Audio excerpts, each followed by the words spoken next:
कि आज अपने जीवन में कुछ सीख लो, क्योंकि जब आप कोई काम आपसे आएगा नहीं, करोगे कैसे? ठीक है, ये लड़ाई भेड़ बकरी तैयार करने की नहीं, ये लड़ाई संघर्ष के लिए नौजवान योद्धा तैयार करने की है। और ये तैयारी विचार से हो सकती है। मेरे पास भी कुछ ऐसा नहीं कि घोल के पिला दो और आप लोग मिशन का काम करने लग जाए, ऐसा नहीं है। ठीक है, तो ये बात आपको जब समझ में आएगी तभी करोगे। मार पीट के किससे रखवाली नहीं होती। तो अब तो आप काम करने के लिए तैयार हो गए हो। बैठ जाओ, बैठ जाओ। अभी तो मेरी तो जिम्मेदारी तुम्हें बिठाना, मैं ही फिर खड़ा कराऊंगा तुम्हें। तो मैं इनका भी धन्यवाद। इधर क्या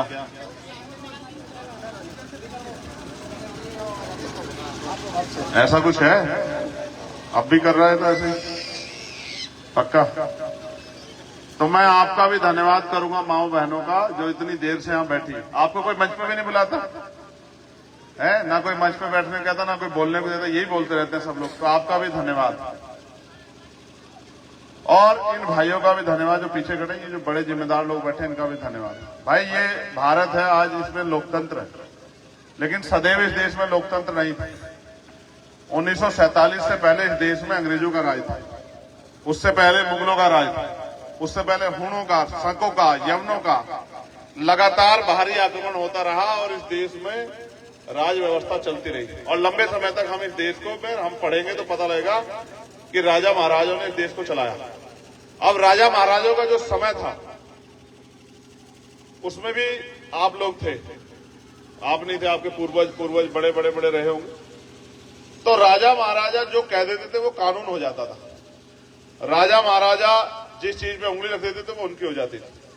राजा महाराजा ही राज करते थे, वही कुर्सी बैठते थे, बाकी लोगों को गर्दन झुका के रहना पड़ता था। ये था राजतंत्र। फिर इस राजतंत्र को समय के चक्कर घुमा। बाबा साहब अम्बेडकर जैसे, ज्योतिबा फूले जैसे, सर छोटू राम जैसे महापुरुष पैदा हुए, मामना रामसूख बरुआ जैसे महापुरुष पैदा हुए, जननायक कपूरी ठाकुर जैसे महापुरुष पैदा हुए। तो इस देश में वो चक्कर घूमता है, पृथ्वी भी घूमती है। फिर आया इस देश में लोकतंत्र। लोकतंत्र से पहले अंग्रेजों से मिली आजादी कब? 1947। अब बड़ा सवाल ये कि जब राजतंत्र था तो राजतंत्र में बहुत सारे लोगों के अधिकारों पे पाबंदियां थी कि इनको पढ़ने नहीं देना है, इनको अच्छे घर नहीं बनाने देना है, इनको अच्छे रोजगार नहीं करने देना, इनको जमीनों की व्यवस्था नहीं होती। ये तमाम तरह की पाबंदियां थी, बंदी से थी। आज जो इस देश का SC, ST, OBC और माइनॉरिटी समाज है, इन पर बहुत पाबंदियां थी। जब हम आजाद हुए, आजादी से पहले सोचिए 14 अगस्त 1947 को हम गुलाम थे। तो 14 अगस्त को जिनके घर में, जिनके पास बैंक अकाउंट नहीं थे, जिनके पास जमीन नहीं थी, जिनके पास रोजगार नहीं था, जिनके पास उद्योग नहीं थे, जिनके पास नौकरी नहीं थी, 15 अगस्त को आजादी होने के बाद उनके जीवन में क्या बदला? क्या उनको नौकरी मिल गई 16 तारीख को? क्या उनको जमीन रोजगार मिल गया? क्या उनको मकान व्यापार मिला? नहीं। फिर इस देश के लिए अंग्रेजों ने भी ये शर्त रखी कि ये देश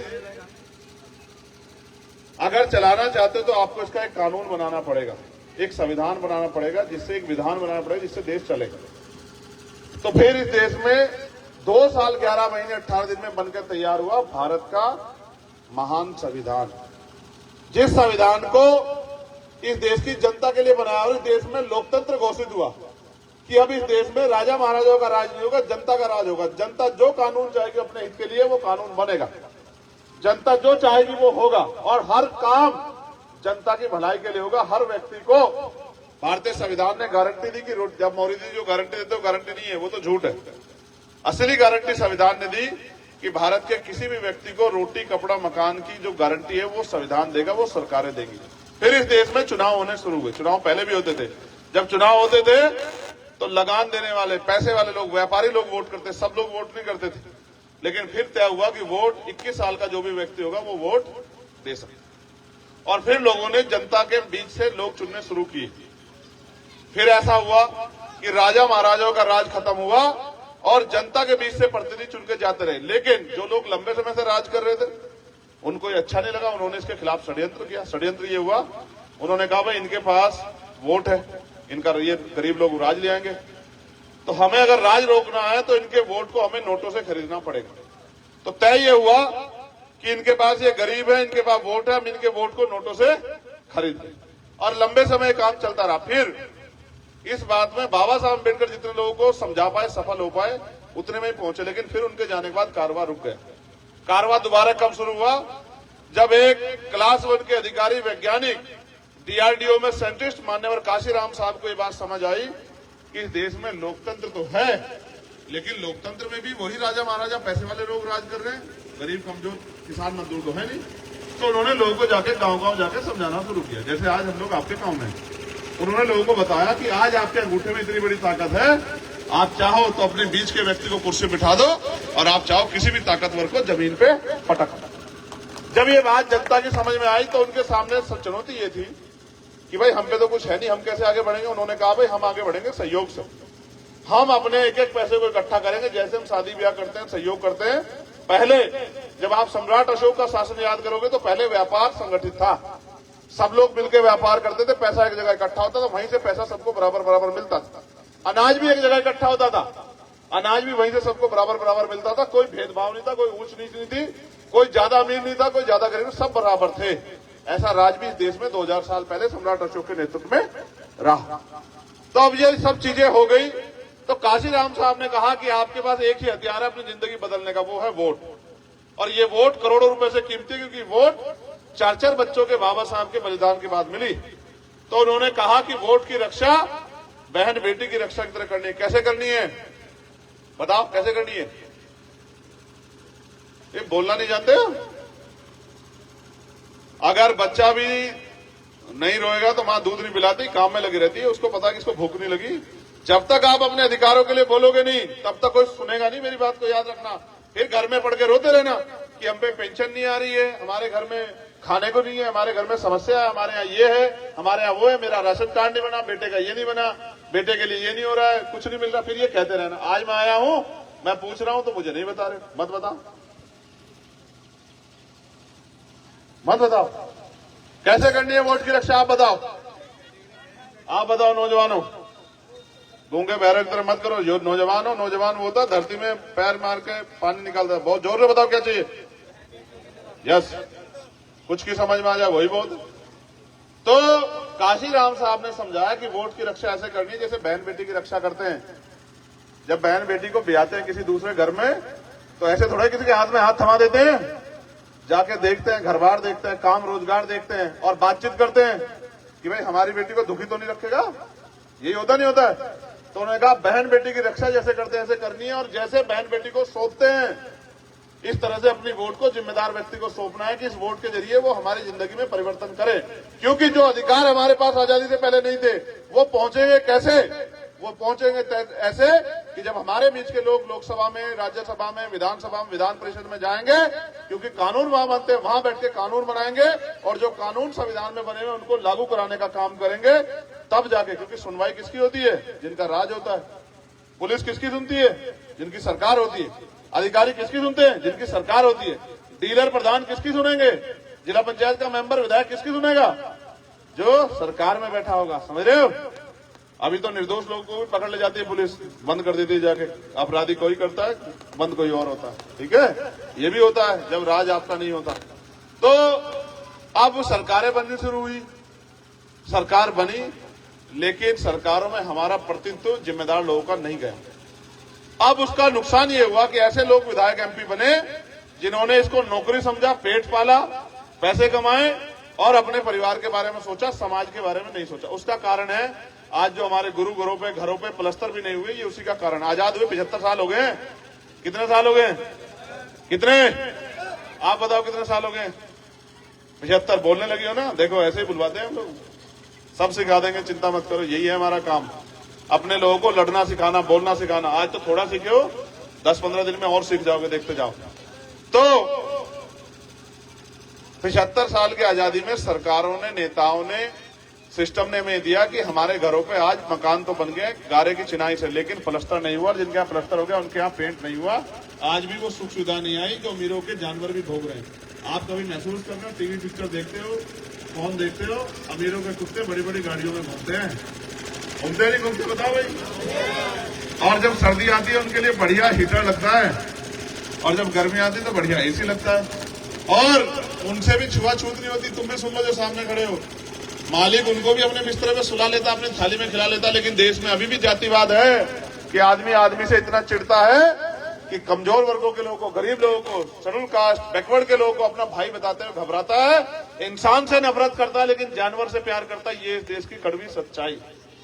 अगर आप इसको बदलना चाहते हो तो फिर आपको अपनी ताकत बनानी पड़ेगी।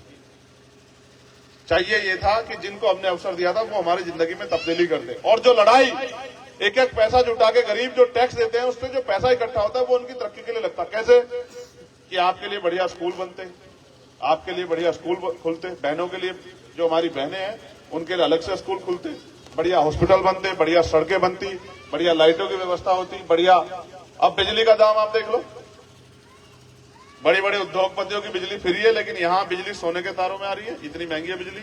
और अगर किसान 10,000 रुपए कर जाओ किसान पे तो उसको पुलिस भेज देगी जेल, आरसी काट के। लेकिन उद्योगपतियों को 1-1 लाख करोड़ रुपए माफ हो जाते हैं, क्योंकि इस देश में पूंजीपतियों का और सरकारों का एक गठजोड़ चल रहा है। वो पैसा देते हैं और सरकार के लोग पैसे आधार पर राजनीति करते हैं, और उस पैसे से पैसा कमाने का एक खेल चल रहा है। इस खेल की वजह से जो गरीब है, कमजोर है, किसान है, मजदूर है, नौजवान, उस तक उसके अधिकारों की बात नहीं।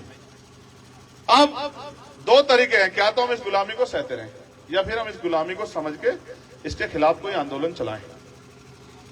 बंद करो, यहीं सुन लो, मैं यहां बैठा खड़ा हूं, यहां तो सुन नहीं पा रहे हो, घर जाके कौन सी क्रांति कर दोगे, यहीं सुनो। तो अगर हम किसी चीज से परेशान हैं, आप में से कोई अपने जीवन में किस चीज से परेशान है, हाथ खड़ा करो। किस चीज से परेशान हो बहन? राशन कार्ड नहीं बन रहा तो आप ये बताओ ईमानदारी से, अगर आप प्रयास करोगे तभी राशन कार्ड बनेगा ना? एक बार जाओगे, 2 बार, तब बनेगा ना? यस, कई बार चले नहीं बन रहा ना, यहाँ के प्रधान जी कहना भाई इनका राशन कार्ड बनवा लेगा। कौन है जिम्मेदार साथी? मिथुन, 1 मिनट शांत हो जाओ भाई, ऐसा मतलब क्या बेटा, वहां डाटा नहीं तो जिलाधिकारी कार्यालय में कहीं तो कुछ होगा है? अब मेरी बात सुनो बहन, इनकी गलती नहीं, बैठो। मैं आपको सच बताऊं क्या है, सच सुनना चाहोगे? आप भूखे रहो, प्यासे रहो, आपको राशन मिले ना मिले, इससे सरकारों को कोई फर्क नहीं पड़ेगा।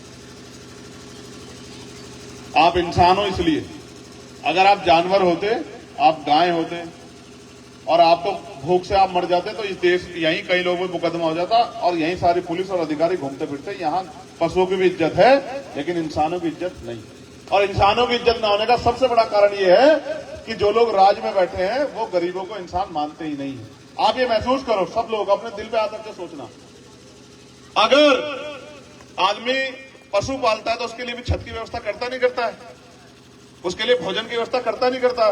प्यास लगने पानी की व्यवस्था करता नहीं करता? आपके लिए कोई करता है क्या? देश की जनता टैक्स देती है और उस टैक्स से सरकारें चलती है, उस टैक्सों से बजट आता है, उससे उनको तनख्वाह मिलती है, अधिकारी कर्मचारियों को और नेताओं को भी उनसे उनको पेंशन मिलती है। लेकिन वो आपके बारे में नहीं सोचते क्योंकि उनको आपसे फर्क नहीं पड़ता। समझ आया? और आपको ऐसा लगता है कि सरकार मालिक है, गलत है। आपको उनको मालिक आपने बनाया, हाँ वो सच है मालिक है, लेकिन मालिक आपने बनाया। आप पे अवसर होता है मालिक बनाने का, और आपको ये नहीं पता कि आपके खून पसीने की मेहनत की कमाई से चलती है सरकार। आपको पता है जो सामान आप खरीदते उस पर टैक्स लगता है। आपने जो टोपा खरीदा, आपने जो जैकेट खरीदी, आपने जूते खरीदे, जुराब खरीदी, आपने जो बैसाखी खरीदी ना मेरी बहन, इस पे भी टैक्स लगता है। अगर कोई परिवार 5,000 रुपए पूरे महीने में खर्च करता है, जो कि मिनिमम परिवार कर लेते हैं मिलके, तो 28% जीएसटी के हिसाब से 1,400 रुपए जाते हैं सरकार के खाते में। एक परिवार कम से कम 1,400, 1,500, 2,000 रुपए देता है सरकार को। अब देखो देश में कितने परिवार है, कितने पैसा जाता है। पेट्रोल पे टैक्स, डीजल पे टैक्स सरकार तय करती है। महंगाई क्या होगी, किस चीज के क्या दाम होंगे, सरकार तय करती है। पेट्रोल के, डीजल के, बिजली के, पानी के, हर चीज के दाम सरकार तय करती है। लेकिन सरकार छूट किनको देती है?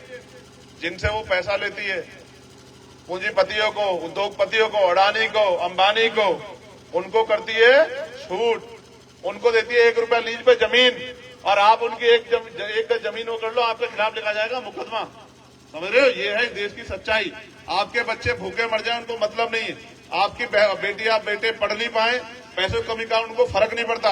आपका बच्चा सड़क पे मरे, अस्पताल के बाहर इलाज की कमी का उनको फर्क नहीं पड़ता। उनको फर्क इस बात से पड़ता है कि आप उनका काम कर रहे हैं नहीं कर रहे हैं। उनका काम ये है कि जहां मेहनत मजदूरी और इसको चलाने का मामला हो वहां आपके शरीर से मेहनत मजदूरी हो।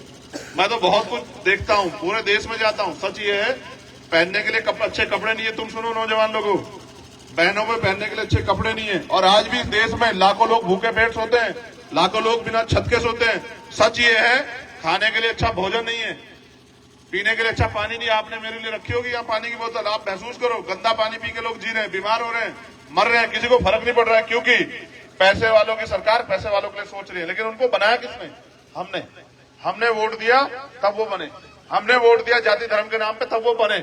हमने ऐसे निकम्मे नालायक नेताओं को ताकत दी जिनको कुछ करना ही नहीं है, उनको करना नहीं है, और आप ऐसे सहते रहोगे। अगर आप इसको बदलना चाहते हो तो फिर परिवर्तन करो।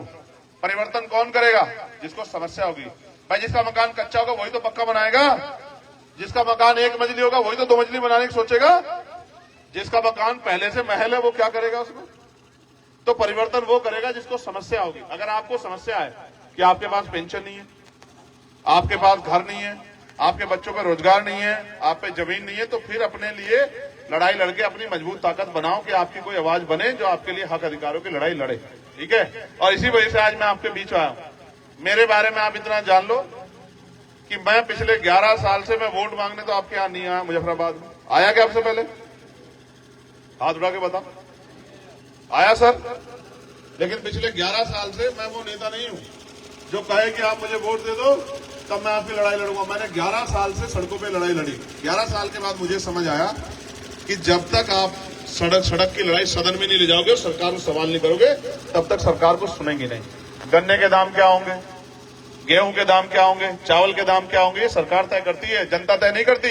इस देश में किसान मजदूर तो ऐसा है कि वो तो अपनी जो दैनिक आय वो भी तय नहीं कर सकता है। लेकिन अगर पूंजीपति चाहेगा, अगर साबुन बेचेगा तो अपने रेट पे बेचेगा, बिस्कुट बेचेगा तो अपने रेट पे बेचेगा, क्रीम बेचेगा तो अपने रेट पे बेचेगा। लेकिन किसान मजदूर पूरे दिन खेत में मेहनत करेगा तो मिलेगा पैसा वही जो जिससे घर चल जाए। अगर आपको बदलना है तो आपको ही मेहनत करनी पड़ेगी। ये लोकतंत्र है। राजतंत्र में तलवारें चलती थी, भाले चलते थे, बंदूक, लाठियां, गोले बारूद, तब जाके राज बदलता था, हजारों हजार लोग मरते थे। लेकिन बाबा साहब और उनके समकालिक महापुरुषों ने इतनी मेहनत की, इस देश में हमारे अंगूठे में इतनी ताकत दे दी कि हम चाहें तो अपने बीच के व्यक्ति को ताकतवर बना सकते हैं। आज हम अंगूठा दबाएं, राज बदल जाएगा। राज बदलेगा, आपके बीच के लोग कुर्सी बैठेंगे तो आपकी समस्याओं का हल होना शुरू हो जाएगा। जो पैसा पूंजीपतियों को 1-1 लाख करोड़ रुपए माफ हो रहा है, उस पैसे से आपके घरों में रोजगार मिलना शुरू हो जाएगा, आपके अच्छे मकान बनेंगे, आपके लिए अच्छे हॉस्पिटल, अच्छे स्कूल बनेंगे, आपको पेंशन मिलेगी। और मैं जो करना चाहता हूं, मेरे पे तो बहुत विजन है। अब विजन पे आप सुन लो कि हम क्या करना चाहते हैं। अगर एक नियत साफ हो तो कुटीर उद्योग लग के आज हमारी सरकार कहां से खरीदती है? बांग्लादेश से। आज हमारी सरकार कहां से खरीदती है माल? चाइना से। अगर यही हम मैन्युफैक्चरिंग स्टार्ट करा दे तो कच्चा माल अगर यहां बने, हर घर में रोजगार पहुंचाएगा। मैं इसकी गारंटी देता हूं, शर्त लगा ले सरकार मुझसे। हर घर में 20-30 हजार रुपए का बहनों माओं को घर पे बैठे रोजगार पहुंच जाएगा, हर घर में। अगर सरकार चाहे तो सारा बैकलॉग भर सकती है। सरकार चाहे तो नए सरकारी इंस्टीट्यूशन बना के सरकारी नौकरी दे सकती है। सरकार चाहे तो जो हजारों बीघे जमीन इन्होंने पूंजीपतियों को दी है, फैक्ट्री वालों को दी है, उस जमीन को खेती करने के लिए किसानों को भी दे सकती है सरकार अगर चाहे। सरकार चाहे तो इनकी फसलों के दाम भी बढ़ा सकती है। सरकार चाहे तो अच्छे स्कूल खोल के और कम पैसों में अच्छी से अच्छी पढ़ाई की व्यवस्था कर सकती है। यहां भी कमाओ या दुनिया में जाके काम करो। सरकार चाहे तो गरीबों के लिए मुफ्त इलाज की व्यवस्था कर सकती है। सब कुछ कर सकती है, लेकिन चाहती तो नहीं। अगर आपके घर बार भर के आप ताकतवर होगे तो उनके मजदूरी कौन करेगा? ये भी तो सवाल है। इसलिए हमें अपनी लड़ाई लड़के ताकतवर बनना पड़ेगा। बिजली के दाम कम कैसे होंगे? जब सरकार कम करेगी। इसलिए लोकतंत्र में आप मालिकों वोट दबा के, बटन दबा के आप ताकतवर बन सकते हो। अब जब हमने पहली लड़ाई तो उन्होंने क्या लड़ी हमसे, रोहित साहब? पहली लड़ाई उन्होंने लड़ी कि उन्होंने हमारी वोट को नोट से खरीदा। अब जब हमने वोट भी तैयार कर लिया, नोट से खरीदना बंद कर दिया तो ईवीएम से वोट की चोरी करने लगे। अब मशीन में बटन दबाओ, वोट तो चंद्रशेखर को जाएगा मोदी जी के खाते में। अब ये भी समस्या खड़ी होगी नहीं होगी? अब इसको कैसे दूर करोगे? अब इसका इलाज ये है कि हम इसके खिलाफ लगातार आंदोलन कर रहे हैं। आप देखोगे पिछले 3 महीनों में उन्होंने तो नहीं किया जो स्थापित दल है, हमने 3 महीनों में कई आंदोलन किए और अभी कोर्ट में केस चल रहा है। जैसे इलेक्ट्रल बॉन्ड पे रोक लगी, बहुत जल्द ऐसा हो सकता है कि ईवीएम पे भी रोक लग जाए और बैलेट पेपर से चुनाव हो। ये भी बहुत जल्दी संभव है, आप चिंता मत करो। जब हमारी वोट जिसको देंगे उसी के खाते में जाएंगी, तभी हमारा राज आएगा। और जब हमारा राज आएगा, कौन सा राज? जिस राज के लिए हम लोग, हमारे गुरु कह के गए कि ऐसा चाहूं राज में जहां मिले सबन्नु अन्न और छोटे बड़े सब सम बसे, रविदास रहे प्रसन्न। ऐसा राज आना चाहिए कि जहां कोई छोटा बड़ा ना हो, कोई ऊंच नीच ना हो, कोई भेदभाव ना हो, किसी को खाने के लिए अन्न की दिक्कत ना हो, किसी को तन ढकने के लिए कपड़े की दिक्कत ना हो, किसी को सर ढकने के लिए छत की दिक्कत ना हो, किसी बहन बेटी का अपमान ना हो, किसी के साथ जुल्म ज्यादती ना हो, किसी की हत्या ना हो, किसी को सताया ना जाए। ऐसा राज आना चाहिए जिसको उन्होंने नाम दिया बेगमपुरा राज। क्या नाम? बेगम का मतलब होता है अगर संधि विच्छेद करेंगे, बेगम जहां कोई गम ना हो।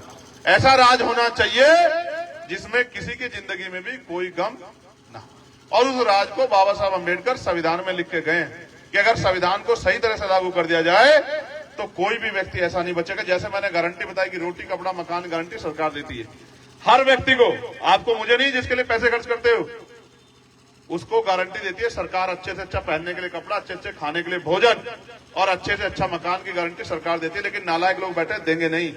वो आपको लूट तो सकते हैं, आपका छीन तो सकते हैं, आपको मोहताज तो बना सकते हैं, लेकिन आपको आपके पैरों पर नहीं खड़ा होने देंगे। लेकिन आप भी तो बदल सकते हैं उनको। वोट अपने व्यक्ति को दे दो, जब आपको देनी है तो ऐसे व्यक्ति दो जो आपकी लड़ाई लड़े। भाई हमने तो हर व्यक्ति की लड़ाई लड़ी, किसानों की लड़ाई लड़ी, जब महिला पहलवानों का अपमान हुआ, उनको सताया गया, उनको बेइज्जत किया गया और ताकतवर लोगों के सामने कोई खड़ा नहीं होना चाहता, तो तब जाके हम लोग लड़े, उसकी कीमत चुकानी पड़ी।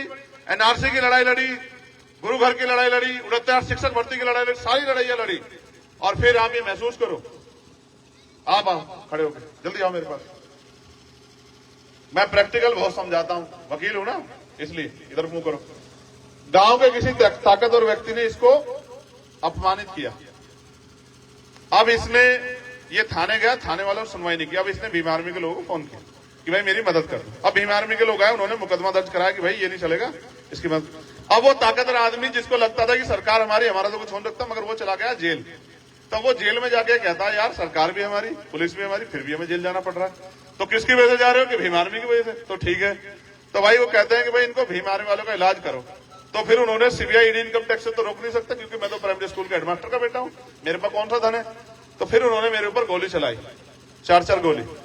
लेकिन फिर भी मैं वाहिगुरु जी के आशीर्वाद से, सतगुरु रविदास जी महाराज के आशीर्वाद से, अपनी माओ बहनों के प्यार आशीर्वाद से फिर भी मैं बच गया। एक गोली तो मुझे लगी। अब वो मैं जब शीशे के सामने जाता हूं तो वो गोली मुझे याद कराती है कि मुझे भी खतरा है। लेकिन मैं क्या करूं? बैठ जाओ छोटे भाई, मैं क्या करूं? मैं अगर अपने बारे में सोचूंगा तो इनके बारे में कौन सोचेगा? फिर मैंने तय किया कि इस जीवन को, जिस जीवन को मुझे दोबारा मिला, तो मुझे महसूस होता है कि कुदरत ने मुझे जीवन इसलिए दिया कि मैं जिस मकसद के लिए मैं पैदा हुआ, वो मकसद मेरा अभी पूरा नहीं हुआ। तो वो मकसद ये है कि जिस काम को बाबा साहब अधूरा छोड़ गए, जिस काम को माननीय काशीराम साहब अधूरा छोड़ गए, वो काम अभी बाकी है। अभी सुख सुविधा की जीवन और स्वाभिमान सम्मान का जीवन मिलना बाकी है। देखो बाबा साहब कहते हैं जीवन जीना कोई बड़ी बात है, जो पैदा हो गया वो जी गई, बड़ी बात है स्वाभिमान सम्मान से जीना। एक तरीका यह है कि रूखी सूखी जो मिल रही है उसको खाओ और जियो। एक तरीका यह है कि मेहनत करके बेहतर से बेहतर सुख सुविधा प्राप्त करो। ये इस देश में लोकतंत्र संविधान अधिकार देता है।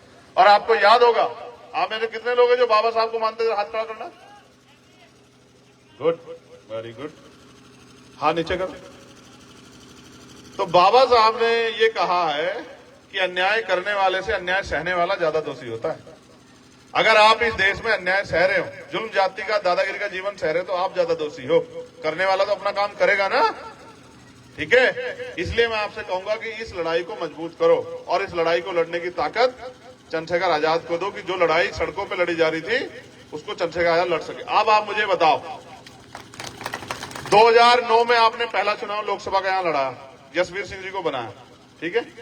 2014 में जसवंत सिंह जी को बनाया और 2019 में गिरीश चंद्र जी को बनाया। क्या वो उनमें से कोई भी आदमी 5 साल आपके लिए पूछने आया कि आपके क्या हालात है? अपने दिल से पूछ के बताओ। आप 1 रुपए का सामान खरीदते हो, 4 बार देखते हो सामान खराब तो नहीं है। उदाहरण के तौर पे समझो, आपने 10 रुपए की गोरे होने की क्रीम खरीदी, जबकि गोरे गोरे तो होते नहीं ये तो झूठ है। मैंने तो बहुत सारे ऐसे लोग देखे जो बचपन से क्रीम लगा रहे हैं, गोरे नहीं हुए। ऐसे भी लोग हैं। लेकिन वो महसूस करो, मेरी बात पे सुनो। आप 10 रुपए का कोई सामान खरीदते हो तो सब बात चेक करते हो ना कि ये सामान खराब तो नहीं है। बताओ भाई, करते हो नहीं करते हो?